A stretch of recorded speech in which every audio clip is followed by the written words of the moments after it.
Hello प्यारे बच्चों, good evening. How are you? I hope you will be fine and okay. I am also fine and okay. I welcome you in SSP Academy. आज प्यारे बच्चों मैं कक्षा 12 के बच्चों के लिए जो लास्ट पोयम है फ्लेमिंगो की, ये है फ्लेमिंगो की जो पोयम है ऑन्ट जेनिफर टाइगर। इस पोयम को हम कवर करेंगे जो कंपोज्ड बाय एड्रियनी रिच के द्वारा लिखा गया, जो एक फेमिनिस्ट भी रही हैं, नारीवाद की बड़ी ही समर्थक रही हैं। तो नारी के जीवन में, मेल डोमिनेटेड सोसाइटी में जहां मनुष्य अपना प्रभुत्व जमाना चाहता है, वहां नारी की क्या हालात है, इस हालात को एड्रियनी रिच ने बड़ी ही सुंदर ढंग से इस कविता में उन्होंने व्यक्त किया है, लिखा है। ये कविता एक इंसान जब शादी के बाद एक महिला को किस तरीके से बांध के रखता है, किस तरीके से प्रताड़ित करता है, किस तरीके से फ्री लाइफ जीने नहीं देता, उसी जीवन को इस पोएम में दर्शाया गया है। ऑन्ट जेनिफर जो अपने पति से काफी भयभीत हैं, वो एक पैनल पर एक कपड़ा है जो फ्रेम में जो सुई और धागे से वो कढ़ाई कर रही हैं, एम्ब्रॉयडरिंग कर रही हैं और उसमें वो टाइगर बना रही हैं। और टाइगर उन्होंने ऐसा बनाया है, ठीक अपनी जिंदगी के विपरीत बनाया है। उनकी जिंदगी डरी हुई है, लेकिन जो सुई धागे से जो कढ़ाई कर रही हैं उसमें जो टाइगर बना रही हैं, टाइगर को उन्होंने नीडर बनाया है। तो इस कविता में हम देखेंगे कि किस तरह से एक नारी के घर की जिंदगी नरक हो जाती है एक मेल डोमिनेटेड सोसाइटी में, और एक नारी किस तरीके से एक टाइगर जैसा फ्री जीवन जीना चाहती है, but she was unable to pass her life freely. So let's begin. इस पोएम में देखेंगे हम इस पोएम का थीम क्या है। द कॉन्स्ट्रेंट्स, प्रतिबंध of a married life, a woman's experience, यानी एक विवाहित औरत की मैरिड लाइफ की कंस्ट्रेंट को दिखाया गया है, प्रतिबंध को। यानी एक विवाहित जीवन के बाद एक महिला का क्या जीवन होता है, किस तरीके से अपनी जिंदगी को पास करती है, कितनी रिस्पॉन्सिबिलिटीज को कैरी करती है, कितनी परेशानियों को फेस करती है, इसी चीज को हम समझेंगे। तो कॉन्स्टेंट का मतलब होता है प्रतिबंध, मैरिड लाइफ यानी विवाहित जीवन, और उसी विवाहित जीवन में ए वुमेन्स एक्सपीरियंस, एक औरत का क्या अनुभव है, उसी दर्द उसी पीड़ा को इस पोयम में एक टाइगर से एक प्रतीक विपरीत कहा गया है, एक प्रतीक मान करके बताया गया है। तो let's begin. ऑन्ट Jennifer tiger friends across a screen, bright topaz denizens of a world of green. They do not fear the man beneath the tree. They pace in sleek होगा, sleek है, a sleek chivalric certainty। ये first stanza है। इस first stanza में एड्रियनी rich ने क्या उन्होंने express किया है। ऑन्ट जेनिफर जो एक ऑन्ट हो चुकी है, एक बड़ी हो चुकी है, विवाहित हो चुकी है, अंकल का नाम तो नहीं दिया गया, लेकिन ऑन्ट जेनिफर का नाम यहां दिया गया है। तो जेनिफर की जिंदगी कैसे बीत रही है, कैसे वो एक टाइगर से एक तरह से कंपेयर किया गया है। और टाइगर जैसा मैंने बताया कि एक बोल्डनी का प्रतीक है, जबकि ऑन्ट जेनिफर एक तरह से डरी हुई है, सहमी हुई है, भयभीत है अपने पति से। तो ऑन्ट जेनिफर टाइगर प्रैंस कर रहा है, जंप कर रहा है, उछल रहा है, यानी गति करते हुए दिखाया गया है। जो हैंड लेग से जंप करता है, लीप करता है, उसको प्रैंस कहा जाता है, एक तरह से मूवमेंट दिखाया जाता है।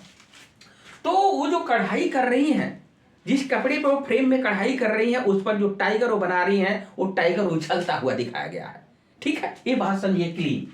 तो aunt Jennifer tiger prance across a screen के ऊपर, स्क्रीन का मतलब क्या हो गया, वो जो पर्दा है यानी जो कपड़ा है, उस कपड़े पर सुई धागे से कढ़ाई कर रही हैं, और कैसा टाइगर दिखाया गया है, प्रैंस दिखाया गया है। ध्यान से समझिए, आंट जेनिफर टाइगर प्रेंस यानी जंप कर रहा है एक क्राफ्ट माने पर, स्क्रीन माने उस कपड़े पर जिससे सुई धागे से वो बना रही है। क्या बना रही है? टाइगर को बना रही है। तो उसी स्क्रीन पर प्रेंस कर रहा है। कैसा बना रही है? Bright topaz. ये ब्राइट माने चमकीला, टोपाज जो होता है एक येलो कलर का एक पत्थर होता है, बड़ा ही चमकीला पत्थर होता है पीले रंग का। तो bright topaz, bright topaz denizens of a word of green, यानी जो ब्राइट ये टोपाज है, ये ब्राइट जो चमकीला पत्थर है पीले रंग का, ये डेनिजेंस, ये डेनिजेंस क्या है भाई? डेनिजेंस उसी देखते हैं टाइगर के शरीर पर पीले रंग का एक धारीदार होता है।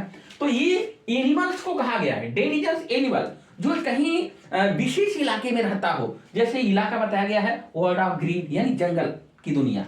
तो ये जो ब्राइट टोपा जो बना रही हैं पीले रंग का डेनिजेंस, वो जानवर, वो tiger of a world of green, यानी वर्ल्ड ऑफ ग्रीन कौन सी? हरी भरी दुनिया, क्या हो? जंगल।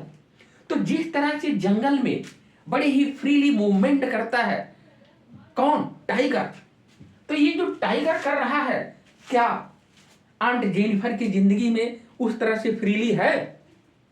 ये इंसान बड़ा ही हार्श ट्रीटमेंट करता है वुमेन के साथ, वुमेन को अप्रेस करता है, सप्रेस करता है, वो शोषण करता है, फ्रीली जिंदगी जीने नहीं देता। नो, यही गलत बात है। जितनी फ्रीली जिंदगी इंसान की होती है उतनी ही औरतों की होनी चाहिए। औरतें गुलाम नहीं होती, ये समझिए। तो bright topaz denizens of a world of green, तो ये वर्ल्ड ऑफ ग्रीन किसको संकेत किया गया है?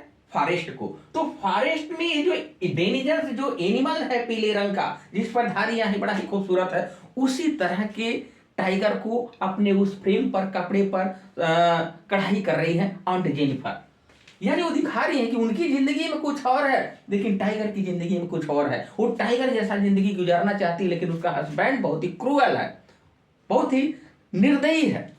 देयर इज नो काइंडनेस, उसके अंदर दयालुता है ही नहीं। और ये जो टाइगर दिखाया गया, देखिए दे कहा गया है टाइगर को, ये टाइगर साहब का है, याद रखिएगा, ये टाइगर, टाइगर यस बहुवचन है, यस है यहाँ पे, ठीक है। ये टाइगर्स बहुवचन में है, तो इसलिए यहां पर दे प्रोनाउन के लिए यूज किया गया है टाइगर्स के लिए। तो दे माने जितनी जंगल के टाइगर होते हैं वो दे डू नॉट फियर, वो डरने वाले नहीं है, डरते नहीं है। किससे? मेन से। आंट जेनिफर को डरा रहे हो, लेकिन टाइगर को नहीं डरा सकते। टाइगर तुमसे डरने वाला नहीं है। दे डू नॉट फियर, यानी वे टाइगर नहीं डरते हैं मेन से, इंसान से। बीनीथ द ट्री, यानी पेड़ के नीचे जो इंसान खड़ा है उस इंसान से टाइगर डरने वाला नहीं है। जंगल के टाइगर को डरा के दिखाओ इंसान, एक औरत को डरा रहे हो, लेकिन उस टाइगर को डरा के दिखाओ, नहीं कर सकते।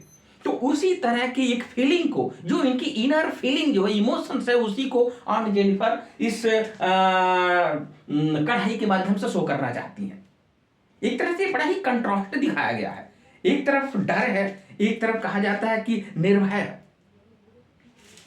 तो अब दे डू नॉट, ये टाइगर नहीं डरते हैं, fear main beneath the tree, यानी पेड़ के नीचे जो इंसान खड़ा है उस इंसान से वो टाइगर डरता नहीं है। कौन सा टाइगर? जो टाइगर ग्रीन वर्ल्ड में रहता है, और उसी टाइगर को अपनी कढ़ाई पर बना रही है। दे पेस, अरे वे तो पेस करते हैं टाइगर, पेस माने स्प्रिंटर, गति करने वाला, भागने वाला। दे पेस, जिसको पेसर कहते हैं। आप क्रिकेट की दुनिया में देखेंगे मीडियम पेसर होता है ना, ये पेसर जो फेंकने वाला बाल होता, तो गति थी। तो दे माने वो टाइगर, पेस माने गति करते हैं, भागते हैं। स्लीक, स्लीक बहुत ही ब्यूटीफुल, बहुत ही चिकना, बहुत ही साफ सुथरा। वैसे देखेंगे टाइगर के ऊपर जो बाल वगैरह होते हैं काफी स्लीक होते हैं, काफी चिकने होते हैं, काफी ब्यूटीफुल होते हैं, उसी को स्लीक कहा गया। चिवेलरी, बड़ी ही ब्रेवली, बड़ी ही बहादुरी के साथ ये क्या कर रहा है? दौड़ रहा है। सर्टेनिटी, एकदम निश्चितता के साथ, कोई डर नहीं, कोई भय नहीं उस टाइगर के अंदर। जो जंगल में है उसी का प्रेम, उसी का इमेज, उसी का पिक्चर, उसी की तस्वीर वो कढ़ाई में कर रही है। तो दे माने वो गति करता है स्लीक, ब्यूटीफुली ढंग से, चेवलरी, बड़ी बहादुरी के साथ, सर्टेनिटी, निश्चितता के साथ। तो निश्चित रूप से बहादुरी के साथ वो क्या कर रहा है? गति कर रहा है। कौन गति कर रहा है? टाइगर। तो दे पेश इन स्लीप, बार बार बता रहे हैं, स्लीप का मतलब ब्यूटीफुल, बहुत एलिगेंट, और चिवेलरी ब्रेवरी, जो ब्रेवरी होती है, देयर इज नो कवर्डिस, जहां कायरता न हो, सर्टेनिटी का मतलब बिल्कुल निश्चितता के साथ वो दौड़ रहा है। ये तो फर्स्ट स्टैंजा हो गया। सेकेंड स्टैंजा आप देखेंगे, आंट जेनिफर मैरिड लाइफ से इतनी, कहा गया है सेकेंड स्टैंजा में कि मैरिड लाइफ से इतनी वो दब गई है, उनके ऊपर इतना बर्डन आ गया है। किसका बर्डन आ गया? रिस्पॉन्सिबिलिटीज का। अरे भाई आपने अंगूठी पहना दिया, अंगूठी पहना दिया, इसका मतलब कि आपकी वो गुलाम बन गई? नो, ऐसा नहीं होना चाहिए। यही चीज को और ये एड्रियन रिच बताना चाहती है कि अंगूठी पहना देने से, एंगेजमेंट कर लेने से, मैरिड कर लेने से कोई औरत आपकी गुलाम नहीं हो जाती है। लेकिन आंट जेनिफर काफी भयभीत है अपने पति से, बहुत ही हार्श ट्रीटमेंट करता है, बहुत ही गलत करता है वो इंसान। तो यहां पर वही बताने के लिए, तो आंट जेनिफर फिंगर, यहां तक कि आंट जेनिफर की जो अंगुलियां हैं वो फ्लटरिंग कर रही हैं, ट्रेम्बलिंग कर रही हैं, शिवरिंग कर रही हैं, कांप रही हैं भाई। थ्रू हर ऊल, जो धागा उसमें लगाई है कढ़ाई के लिए, उसमें उनका जैसे हाथ उलझ गया है। क्यों? क्योंकि उनको डर है उनका हस्बैंड कब आ जाएगा और इनको डांटना शुरू कर देंगे, फालतू का काम क्या कर रही है, ये डांटना शुरू कर देगा। इसी वजह से उनके हाथ कांप रहे हैं कि पता नहीं कब आ जाएगा, पीटना शुरू कर देगा, तमाम बातें बोलेगा। तो एक तरह से इसीलिए मैं कह रहा हूं कि मेल डोमिनेटेड सोसाइटी में औरतों का हश्र बहुत बुरा होता है और ऐसा नहीं होना चाहिए, ये मानवता के खिलाफ है। तो आंट जेनिफर टाइगर फ्लटरिंग, यानी कांप रहा है। थ्रू हर ऊल, ऊल जो ऊन धागा कहा गया, उसमें उनका जैसे अंगुलियां ये फंस गई हैं, उलझ गई हैं। क्यों? क्योंकि मन के अंदर डर समाया हुआ है, मेंटली उनके अंदर डर समाया हुआ है, वो मानसिक रूप से जैसे कहा जाता थक गई हैं, इतना डर है उनके अंदर। Find even the ivory needle hard to pull, इतना उनको डर है कि हल्की सी सुई नहीं खींच पा रही है, इतना डर है अपने पति से उनको। तो इसी को कहा गया फाइंड माने पाते हैं, एवेन माने भी, वो पाती हैं, फाइंड माने पाती हैं, एवेन माने भी। आइवोरी, आइवोरी कहा जाता है जो हाथी के दांत के बने हुए जो सुई होते हैं, ठीक है, उसको कहा गया आइवोरी। आइवोरी नीडल, नीडल माने सुई, आइवोरी माने हाथी के दांत, एलिफेंट टीथ। तो ivory needle hard to pull, बड़ा कठिन लग रहा है उनको पुल खींचने में। अरे भाई पतला सा धागा, ये कपड़ा है, उस कपड़े में सुई को भोंकना है और खींचना बड़ा आसान है, लेकिन इनके लिए बड़ा कठिन लग रहा है। तो ये कपड़ा या सुई कठिन नहीं लग रहा, कठिन उनके मन मस्तिष्क में जो डर समाया है वो कठिन है, वो उनको भारी बना दे रहा है खींचने के लिए। तो उसी बात को यहां समझा रही है एंड्रियन रिच कि फाइंड एवेन, फाइंड पाती है एवेन द आइवोरी, आइवोरी वो हाथी के दांत से बना हुआ नीडल को हार्ड माने बड़ा कठोर पा रही हैं टू पुल खींचने में, इतना डर है कि एक सुई नहीं खींच पा रही है कपड़े के उस पार, ये डर है उनके अंदर। अ मैसिव वेट, क्यों? क्योंकि इंसान एक अंगूठी पहना दिया तो इसका मतलब थोड़ी के गुलाम बना दिया भाई, ये मैसिव लग रहा है अंगूठी जो उस अंकल ने पहनाया था, आंट जेनिफर के जो हस्बैंड है उन्होंने अंगूठी पहनाया था, उसी को मैसिव माने बहुत ही हैवी, बहुत ही भारी, वेट वजन वाला लग रहा है। आप अंकल की वेडिंग माने शादी का बैंड माने जो रिंग अंगूठी है या जो कंगन है जो उसने पहना दिया है वो बड़ा भारी लग रहा है। तो ये भारी, ये अंगूठी नहीं लग रही है, रिस्पॉन्सिबिलिटी इतनी ज्यादा आ गई है कि वो भारीपन महसूस कर रही है। There is no freedom, there is no liberty after married life, इसी चीज को शो किया गया है। तो यहाँ पे मैसिव वेट बताया गया है, भारी वजन ऑफ अंकल्स का वेडिंग बैंड। तो शादी का, एंगेजमेंट का वो अंगूठी पहना देने से, वो कंगन पहना देने से आप गुलाम नहीं बना देंगे, लेकिन नहीं, आंट जेनिफर की जिंदगी में उल्टा ही है। उनकी जिंदगी में सब कुछ हो रहा है, क्रूएल्टी उनके साथ हो रही है, वो सब पृष्ठ हो चुकी हैं, अब प्रेशर उनके ऊपर किया जा रहा है, अत्याचार किया जा रहा है।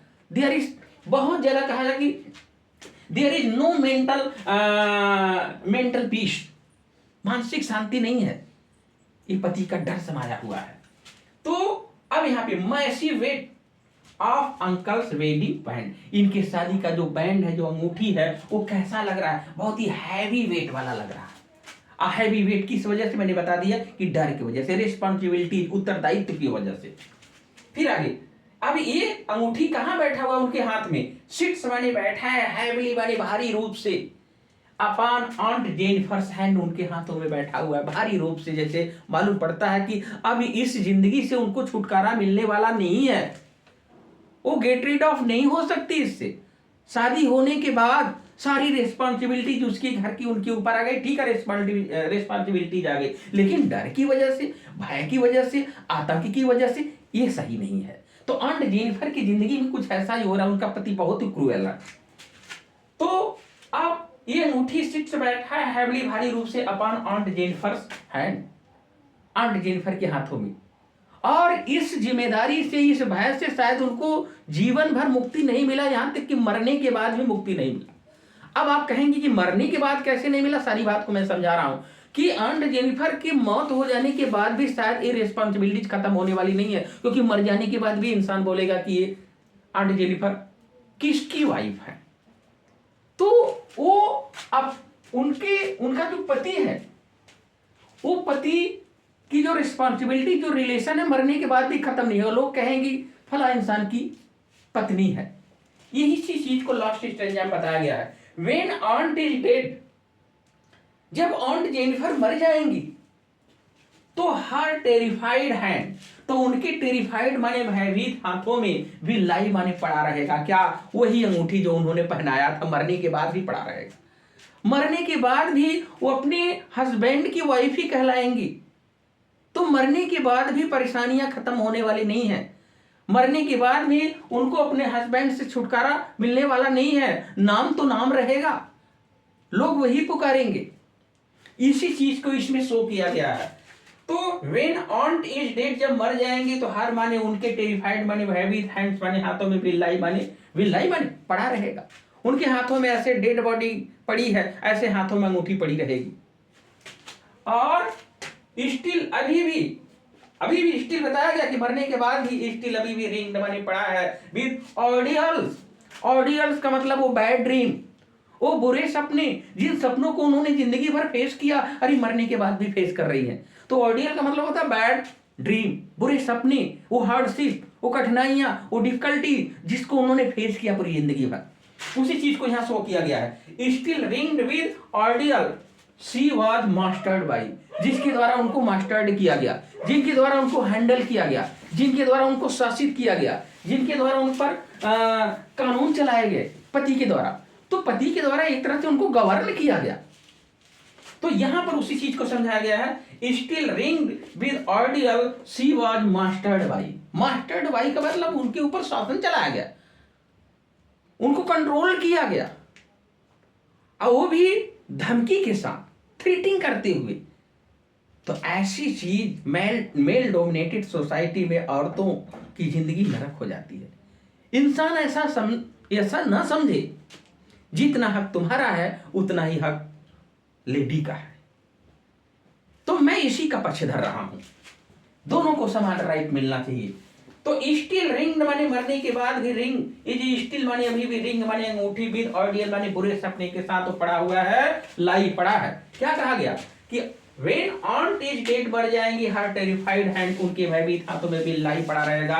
क्या स्टिल अभी भी पड़ा रहेगा, क्या रिंग माने अंगूठी, विद ऑडियल बुरे सपने के साथ, ऑडियल माने बैड ड्रीम बताया। शी वॉज मास्टर्ड बाई, जिस बुरे सपने के द्वारा उनको मास्टर्ड किया गया, उन पर शासन किया गया, उन पर गवर्न किया गया, उसी को मास्टर्ड कहा गया। लेकिन वो जो अपने पति के साथ स्वेटर पर जो टाइगर की कढ़ाई कर चुकी हैं, जो कपड़े पर कढ़ाई की हैं, वो अभी आज भी उनके मरने के बाद भी उछलता दिखाई देगा। शायद उनकी जिंदगी तो खत्म हो गई, लेकिन ये टाइगर अभी भी जंप करता हुआ दिखाई देगा। एक तरीके से बड़ा कंट्रास्ट दिखाया गया है। तो tigers in the panel, panel माने उसी कपड़े पर जहां वो कढ़ाई की है, पैनल उसी कपड़े को कहा गया। तो टाइगर्स इन द पैनल पे दैट शी मेड, जिसको उन्होंने बनाया है। किसने? ऑन्ट जेनिफर ने बनाया है। उनके मरने के बाद भी वो tiger will go on prancing, वो प्रैंसिंग करता हुआ, जंप करता हुआ दिखाई देगा। और कैसे प्रैंसिंग करेगा? प्राउड, बहुत ही गर्व के साथ, एकदम, एंड अनअफ्रेड, नीडर होकर, फियरलेस।